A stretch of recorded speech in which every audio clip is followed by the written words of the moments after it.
அரைச்சதுக்கு தேங்காய் கசகசா ஊற்றிடலாம்.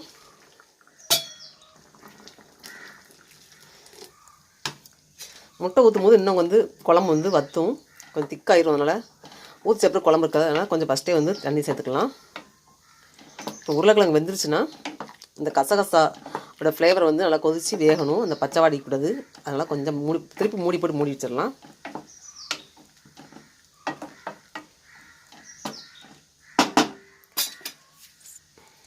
ஒரு 4 கொதி கொதிச்சோன்னா அந்த கசகசாவோட ஸ்மெல்லாம் கொஞ்சம் கொஞ்சமாக குழம்புல வந்து சேர்ந்துட்டு, அதுக்கப்புறம் வந்து அந்த மசால் ஊற்றின குழம்பு மசாலா பொடி எல்லா பொடியும் சேர்ந்து மசாலாம் நல்லா வந்து அந்த ஸ்மெல்லாம் போனதுக்கப்புறம் உப்பு போட்டு ஒரு கொதி இந்த பபிள்ஸ்லாம் வரும்போது கொதிக்கும் போது முட்டையை ஊற்றிடலாம், உடச்சி ஊற்றிடலாம்.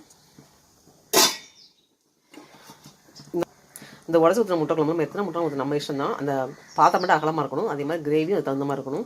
வெள்ளை சோறுக்கும் நல்லாயிருக்கும், இந்த அரிசி சோறுக்கும் நல்லாயிருக்கும். பருவட்டை சோறு பொங்கும் பார்த்தீங்களா, அந்த அரிசிக்கும் இந்த குழம்பு நல்லா தான் இருக்கும். சோறு பொங்கும்போது கொஞ்சம் சோறு வந்து விதையாக இருக்கணும், குழையக்கூடாது. குழஞ்சா கொஞ்சம் முட்டை குழம்பு டேஸ்ட் நடக்காது. அது மாதிரி சுட சுட சாப்பிடணும். இந்த குழம்பு வைக்கும்போது கொதிக்க சாப்பிடணும், தான் டேஸ்ட்டு.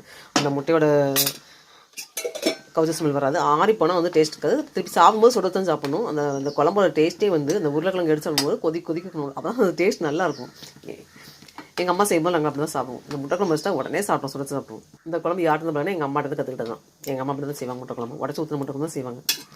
எல்லாருக்கும் எத்தனை முட்டை வேணும்னு கேட்பாங்க. யாருக்கு எத்தனை முட்டை வேணும்னு சொல்லுவோமா, 2 3 சொல்லுவோமா, அவங்கள்ட்ட தான் ஊற்றிக்கிறது. இந்த முட்டை குழம்பு வந்து உடச்சி ஊற்றின முட்டை பிடிக்கலன்னா இதில் வந்து வேக வச்சு முழுசாக போட்டுக்கலாம். அப்படி வேணுங்கிறவங்களுக்கு ஒரே குழம்புலேயே போட்டுக்கலாம். உடச்சி ஊற்றி போட்டுக்கலாம், முட்டை வேக வச்சு போட்டுக்கலாம். அது வேணுங்கிறவங்களுக்கு அதை கொடுத்துக்கலாம். உடச்சி ஊற்ற முட்டை வேணுங்களுக்கு உடச்சி ஊற்ற முட்டை கொடுத்துக்கலாம். இப்போயே காரம்லாம் கரெக்டாக பார்த்துக்கலாம். பார்த்துட்டு முடிச்சிடலாம். திருப்பி மூடிச்சுட்டு திருப்பி உப்பு போட்டு ஒரு கொதி வந்தோன்னா திருப்பி முட்டையை உடச்சி ஊற்றணும். முட்டையை உடச்சி ஊற்றிட்டு அடுப்பு சிம்மில் போட்டணும். கொதிக்கக்கூடாது, ரொம்ப சிம்லேயே அப்படியே வேகணும். தான் அடிப்பிடிக்காமல் இருக்கும். காரம் கொஞ்சம் அதிகமாக தான் இருக்குது. ஆவி பறக்க முட்டை குழம்பு ரெடி ஆகிட்டு இருக்குது. இதில் உருளைக்கிழங்கு வெந்துச்சா பார்க்கலாம். உருளைக்கிழங்கு வெந்துச்சு அப்படி பார்க்கணும்னா இந்த ஸ்பூனை வச்சு அப்படி நசிக்கிட்டோன்னா அதே மசியணும். உருளைக்கிழங்கு வெந்துருச்சு. இப்போ உப்பு போட்டுடலாம்.